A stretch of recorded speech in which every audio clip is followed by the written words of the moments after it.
नमस्कार, आप देख रहे हैं आरडी न्यूज। मैं हूं योगेश चक्रवर्ती। बिहार में इस साल अक्टूबर नवंबर में बिहार विधानसभा के चुनाव होने हैं और चुनाव को लेकर प्रत्यक्ष रूप से भले ही नहीं लेकिन अप्रत्यक्ष रूप से तमाम राजनीतिक दल तैयारियों में जोर शोर से जुटा है। बिहार के मुख्यमंत्री नीतीश कुमार प्रगति यात्रा पर हैं, तो दूसरी ओर प्रतिपक्ष के नेता राष्ट्रीय जनता दल के नेता तेजस्वी यादव जो है कार्यकर्ता संवाद यात्रा कर रहे हैं। माँ बहन सम्मान योजना के तहत माताओं और बहनों को बता रहे हैं कि अगर हमारी सरकार बनी तो हम आपके लिए क्या कुछ करने वाले हैं। लेकिन कहा जा रहा है कि इन तमाम तैयारियों के बीच दिल्ली विधानसभा के चुनाव का ग्रहण बिहार विधानसभा के चुनाव पर भी दिखेगा और यही वजह है कि तमाम जो राजनीतिक दल है उसका जोर शोर से आकलन कर रहे हैं। हमारे साथ सीनियर जर्नलिस्ट संतोष कुमार जी हैं। आइए इनसे समझते हैं कि दिल्ली विधानसभा चुनाव का बिहार विधानसभा के चुनाव पर कितना असर होगा। सर देखिए, किसी चुनाव का दूसरे चुनाव पर कोई खास असर नहीं पड़ता, ये कहने की बात है। सारे समीकरण गठबंधन और समीकरण का खेल होता है। और जहाँ तक बिहार के चुनाव की बात है और दिल्ली के विधानसभा चुनाव में केजरीवाल और इंडिया गठबंधन के हार की बात है, तो वो दिल्ली का चुनाव था और राष्ट्रीय राजधानी क्षेत्र थी। ये बिहार है। बिहार के नस नस में राजनीति बसी हुई है और हर व्यक्ति यहाँ राजनीति ही करता है। इसके बावजूद आज जो स्थिति है तो न भाजपा अकेले सत्ता में आ सकती है, न नीतीश अकेले सत्ता में आ सकते हैं, न लालू अकेले अकेले अगर सभी दल चुनाव लड़ लें तो कौन सत्ता में आएगा कहना मुश्किल है। ये गठबंधन का दौर है। जी। सभी एक वोट बैंक है, सभी पार्टियों का वोट बैंक है। तो वो वोट बैंक जुट कर जिसका वोट बैंक मजबूत होगा उसकी सरकार बनेगी। जी। जहाँ तक आप देख रहे हैं बिहार चुनाव की बात, तो बिहार में या बिहार हो या देश में भारतीय जनता पार्टी 5 वर्ष चुनावी माहौल में रहती है। हमेशा वो 24 आवर चुनावी मोड में रहती है। जी। हर दिन उसकी गतिविधियाँ चुनावी गतिविधियाँ होती है। नीतीश कुमार कभी 5 साल चुनावी गतिविधियाँ करते रहते हैं, एक्शन मोड में रहते हैं, हमेशा डेवलपमेंट वर्क लेके चलते हैं, अपना घूमते रहते हैं। कोई ऐसा साल या महीना नहीं होता है कि नीतीश कुमार किसी जिले में नहीं जाते हैं। तो एनडीए काफ़ी मजबूती से अपना चुनाव तैयारी कर रहा है। वहीं दूसरी तरफ देखा जाए तो इंडिया गठबंधन जीरो है, फिसड्डी है। नीतीश कुमार एनडीए के सामने इंडिया गठबंधन एकदम फिसड्डी है। आप नीतीश कुमार इस उम्र में आप देख रहे होंगे डेली किसी न किसी जिला में जा रहे हैं। तेजस्वी यादव कहाँ जा रहे हैं? मुझे नहीं लगता है कि 40 जिला पिछले 5 वर्षों में उन्होंने 40 जिला का भ्रमण किया होगा। कहीं घटना घटी हो तो वो गए होंगे। तो एनडीए गठबंधन आज मजबूती से चुनाव की तैयारी लग रहा है। नीतीश कुमार मुख्यमंत्री के नाते हजारों करोड़ की घोषणाएं कर चुके हैं, कैबिनेट से पास करा चुके हैं। भारतीय जनता पार्टी केंद्र सरकार बिहार को तोहफा पर तोहफा दिए जा रही है। तो चुनावी मोड तो चल ही रहा है और ये चुनावी साल है तो उसका फायदा तो निश्चित तौर पर भाजपा को मिलेगा। आपने कहा कि तेजस्वी यादव जो है बैठे हुए कहाँ, वो कार्यकर्ता संवाद यात्रा कर रहे हैं। माँ बहन सम्मान योजना का ऐलान किया है, माताओं और बहनों से मिल रहे हैं जाकर। तो दो तरफा कार्यक्रम तो उनका भी चल रहा है। तेजस्वी यादव कब से कार्यक्रम पड़ेगा? आप पिछले 5 वर्षों का रिकॉर्ड निकाल लीजिए, 4 वर्षों का, चाहे उप मुख्यमंत्री के रूप में ले लीजिए या नेता विरोधी दल के रूप में ले लीजिए। कितने दिनों उन्होंने कार्यक्रम किया? मैंने क्या कहा, भारतीय जनता पार्टी और नीतीश कुमार एनडीए गठबंधन 5 साल चुनावी मोड में रहती है। अभी और तेजस्वी यादव अब चुनाव का समय आया तब वो चुनावी मोड में है। जैसे आपने देखा होगा लोकसभा चुनाव में दिल्ली हेलीकॉप्टर से घूम रहे थे, अकेले घूम रहे थे। अकेला चना भार नहीं फोड़ सकता है, संगठन काम करता है। तेजस्वी यादव चुनाव के समय अकेले बस वो और मुकेश सहनी घूमते रहे। वन मैन आर्मी है।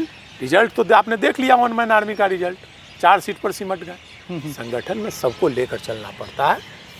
मुकेश सहनी को दूसरे हेलीकॉप्टर से जाना, किसी दिन मुकेश सहनी जाते, किसी दिन जगदानंद सिंह जाते, किसी दिन लालू प्रसाद जाते थे ना, सभी लोगों को अलग अलग लेकर के जाते थे जहाँ जैसा क्षेत्र। तो ये चुनावी मोड में अब आ रहे हैं तेजस्वी यादव। अभी भी डेली वो नहीं जा रहे हैं, कहीं घटना घटता है तो वो नहीं जाते हैं। नेता विरोधी दल कर्पूरी ठाकुर भी थे, सुशील मोदी भी थे, जगन्नाथ मिश्रा भी थे, लालू यादव भी थे। कहीं घटना घटती थी नेक्स्ट डे नेता विरोधी दल वहाँ रहते थे। जी जी जी। तेजस्वी यादव कहाँ, कहीं नहीं जा रहे हैं।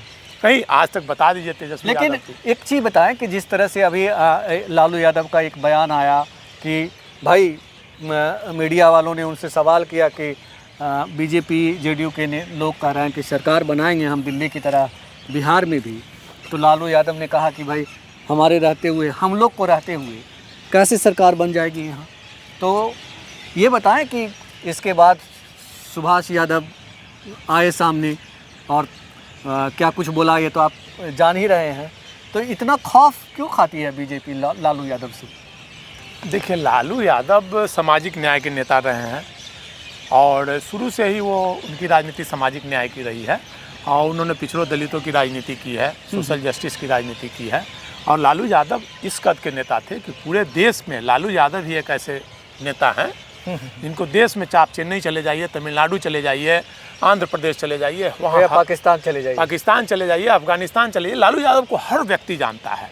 जी जी। मतलब कहीं भी पूछ लीजिए तो लालू यादव को जानता है। वो एक सोशल जस्टिस के नेता थे, लेकिन तेजस्वी यादव उसकी तुलना में नहीं है, कुछ नहीं, जीरो है। लेकिन बावजूद इसके सुभाष यादव को लाना पड़ता है। देखिए, सुभाष यादव एक है ना कि घर का भेदी लंका ढाए, तो इसलिए सुभाष यादव को आगे किया जा रहा है। सुभाष यादव डर से कहीं आगे आ रहे हैं, वो कोई ना कोई डर होगा, सीबीआई ईडी का डर, इसके कारण आगे आ रहे हैं। मतलब कहीं ना कहीं बीजेपी भी तो डर रही है, खौफ है ना। निश्चित तौर पर लालू जब तक है बीजेपी को तो खौफ है ही।